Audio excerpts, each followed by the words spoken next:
So during the phase of Sonic Frontiers, the journalists have been heavily involved with Sega when it comes to discussing and showcasing the game to the public. Frankly, a lot of journalists have surprisingly positive reviews about Sonic Frontiers so far. There has been some negativity and some criticisms as well though, but overall, I think some of the things I read really just reminded me of how much game journalists still do not understand Sonic the Hedgehog. But before we hop into this, make sure you're subscribed and you have that bell notification hit. So obviously Sonic has gone through a lot of up and downs over the last 20 plus years, but that's what makes Sonic quite interesting in my opinion, is that he is constantly an evolving franchise for better or worse. But the journalists can't seem to shake off a lot of what's going on in the past, and they keep trying to relate it to what's going on in the present. There are a lot of things that get brought up constantly by critics that are honestly irrelevant. For example, Sonic's rough transition into 3D. That's a statement I feel has little relevancy now that he's been in 3D for 24 years. It feels like a lot of critics hardly play Sonic games or understand what even makes them different. Let's take a look at Exhibit A.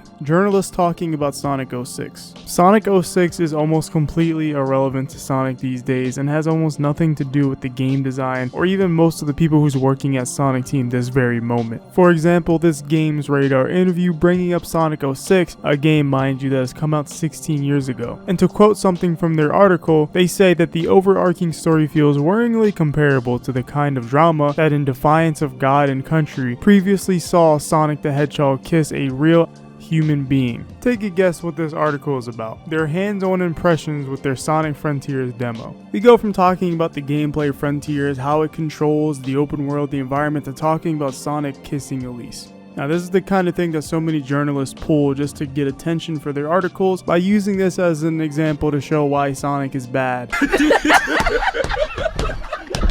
Instead of actually judging the product of what they play and comparing it to Sonic 06, which has no relevance to this game in any way, shape, or form. Sonic in a lot of ways is still a punching bag to a lot of critics in the internet. So when Sega said that they were aiming for high review scores for Sonic Frontiers, that worried me a little bit because high review scores doesn't equal automatically a good game. It just means appeasing to the critics that already don't like Sonic. For example, we have PC Gamer's article talking about Sonic Frontiers, and one of the things they say is Sonic Frontiers is neither of those things. It does appear to be, once again, a bad 3D Sonic game, but it's the most fascinating kind of bad Sonic has ever been. To me, that sentence reeks of not my own opinion and going along with everything. The whole vibe of the article is, this is bad, but I kinda like it. Even the title is, yes, Sonic Frontiers is as bad as it looks, but I want more. It almost feels like to a lot of casual people and journalists that if Sonic's not bad, it's off-brand. A popular YouTuber named Donkey released his video talking about this whole session of news that's been going on replacing E3. And then he talks about Sonic Frontiers. Although a lot of Donkey's videos can be chalked up to jokes, but there's usually a lot of truth in his jokes and they're not just coming from nowhere. And he jokes that Sonic Frontiers doesn't look bad and he's not clipping through anything and it doesn't look like a mess, so therefore it's not fun.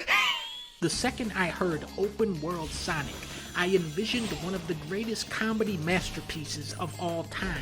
Looking at the gameplay, I am very disappointed that Sonic is not constantly clipping through the terrain.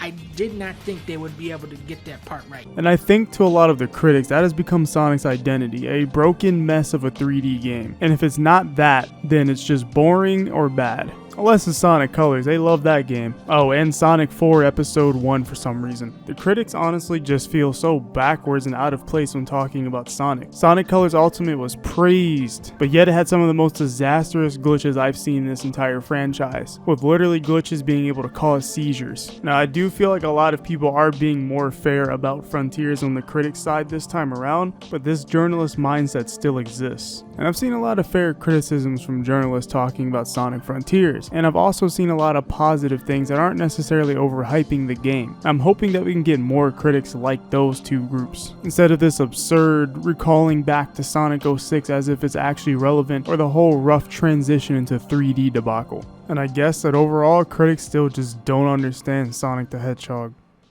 Oh well, whatever happens, happens.